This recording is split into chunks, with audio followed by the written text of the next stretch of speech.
Welcome to the European Parliament, the EU's official first institution, the world's largest transnational democratic electorate and the second largest democratic electorate after India. European Parliament currently has 751 members. They are headed by a president and a whopping 14 vice presidents. Seats are divided among member states proportionately to their population, with a minimum of 6 seats and a current maximum of 96 seats. While the larger countries are big players as a state, counterintuitively, in Parliament a Maltese citizen actually is represented better than a German one, with only 70,000 Maltese citizens sharing a Maltese MEP, compared to more than 800,000 Germans for each of their representatives. Every 5 years, MEPs are elected in their home country and sent to Brussels, where they group themselves into larger parties along ideological lines. MEPs usually vote in line with their party, rather than their nationality, even withstanding the pressure sometimes put on them by their home countries. So far, this seems to be too straightforward for the EU. So to make things unnecessarily complicated, the work of Parliament takes place in 3 different countries. All of the administrative work is done in Luxembourg, while 3 weeks every month the plenary meetings are held in Brussels. The remaining week each month, meetings are held in Strasbourg. And yes, this means all MEPs, their supporting staff and their documents move back and forth each month. They have 2 buildings, etc. As you can imagine, it is not super practical that the administrative work is done in another country, but it does not compare to the impracticality of holding plenary meetings in 2 cities more than 400 kilometers apart.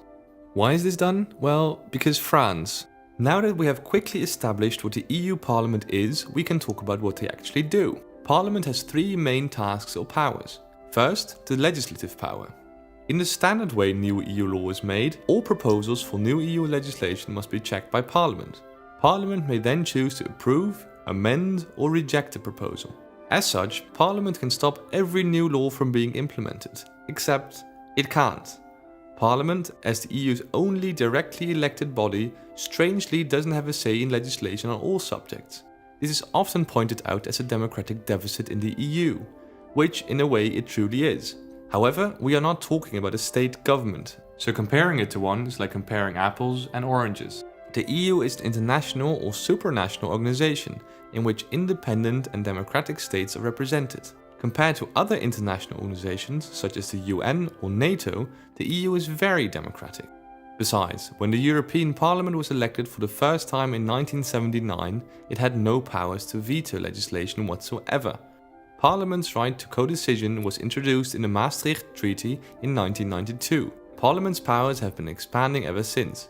So while this democratic deficit does still exist, it might no longer in the future.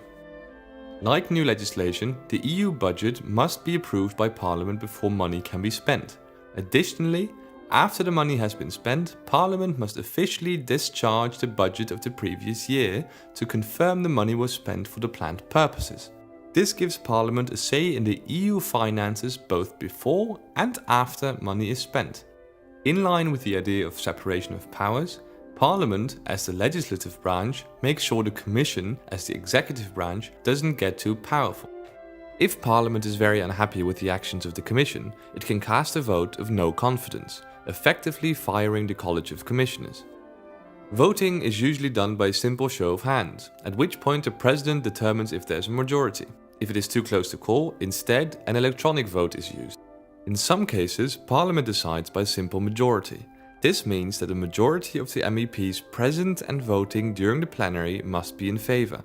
MEPs that are not present in the plenary at the time of the vote or who choose not to vote are not counted in the total. In theory, this means that a single MEP could win a simple majority vote, as long as the rest of the MEPs are not present or not voting. For important decisions, an absolute majority is needed, however. This means that for a vote to pass, a majority of Parliament must vote in favour, regardless of who is there and who abstains. In this case, a single MEP can't win the vote. When it comes to a vote of no confidence, Parliament needs a 2/3 majority of the voting members on top of the absolute majority. The 751 European parliamentarians are elected directly by the European people every 5 years, making it the most democratic part of the EU. Parliament votes on laws and plans proposed by the European Commission, and checks that money is actually being spent in the way that it has approved of. Although the Parliament is not yet involved in every EU decision, it has steadily gained power over the unelected institutions over the years. Now we have some basic knowledge of the first institution of the European Union. It is, however, only a small part of a much bigger picture.